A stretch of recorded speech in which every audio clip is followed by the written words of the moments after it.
Roeddwn ni wedi bod yn briod ers dros tair blynedd, ac roeddwn ni'n meddwl bod gennym ni berthynas gariadus iawn, ac roedd yn ymddiried ynddo yn fwy na neb. Fe wnaethon ni benderfynu cael mynediad at gyfrifon banc ein gilydd, i wneud reoli arian yn haws. Roedd gan y ddau ohonom swydd syflog gydag incwm da. Dywedodd un o'n ffrindiau, yn cellwair ei bod wedi clywed bod gan fy ngŵr gaeth i gamblo ar-lein.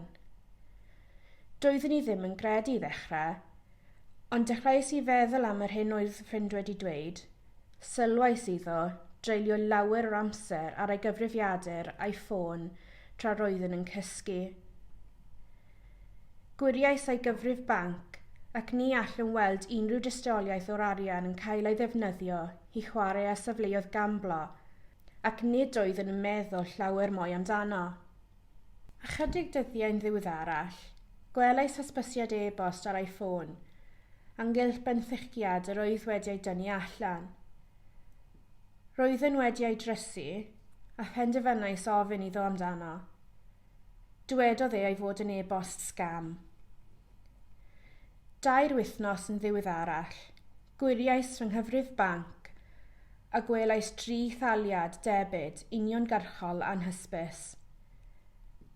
Gelwais i 3 chwmni a'r darganfyddais fod fy ngŵr wedi tynnu 3 benthyciad allan gwerth cyfanswm o 35,000 bunt yn fy enw i. Darganfyddais hefyd ei fod wedi defnyddio fy enw, ond ein fanynion cyswllt, fel na fyddwn yn darganfod. Dywedais wrth y banc am cwmniau benthyciad, a nad oedd yn erioed wedi rhoi unrhyw gysyniad iddo. Gofynysant a gefais, fy ngorfodi dynnu benthyciadau allan. Dywedais nad oeddwn yn ymwybodol o'r benthyciadau, ac fe wnaethant egluro i mi, wrth y benthyciadau cael eu tynnu allan yn fy enw a fy modd wedi llofni gytundeb Ariannol. Byddwn yn atebol yn Ariannol am benthyciadau. Roeddwn yn bendant na wnes i arwyddo unrhyw beth. Pan wynebais fy ngŵr, gadawodd y tŷ, a nawr mae allan o gysylltiad â mi.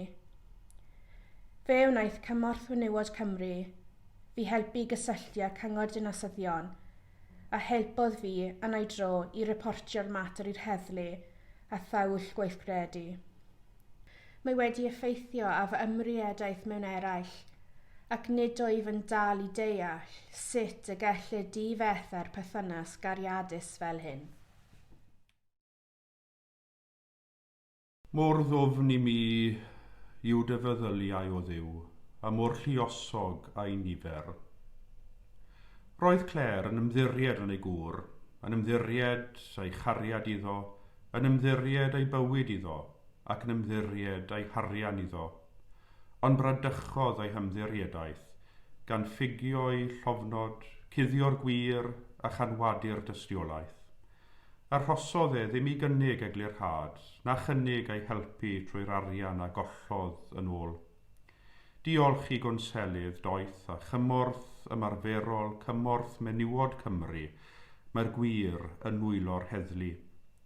Ond nid oes syndod bod Clare bellach yn teimlo ei bod yn cael trafferth ag ymddiried yn eraill. Mae'n anodd deall sut y gall rhywun sy'n dweud ei bod yn ei charu, a'i thrin hi fel hyn. Rydyn ni gyd yn cael ein bendithio gan gwnselydd doeth yn ein harglwydd cariadus. Gobeithio a gallwn ni hefyd fod yn ffrindiau doeth a dibynadwy i'r rhai sy'n ei chael hi'n anodd i ymddiried eto. Arglwydd tragwyddol, diolch am dy ddoethineb gyson ac am dy ymddirieddaeth ynom ni. Byddedi ni addalu dy ymddirieddaeth ynom trwy ddod yn ffynhonnell ymddirieddaeth gyson i eraill. Helpa ni gynnig ein rhoddion a'n doniau i helpu eraill i adeiladu ei bywydau. Amen.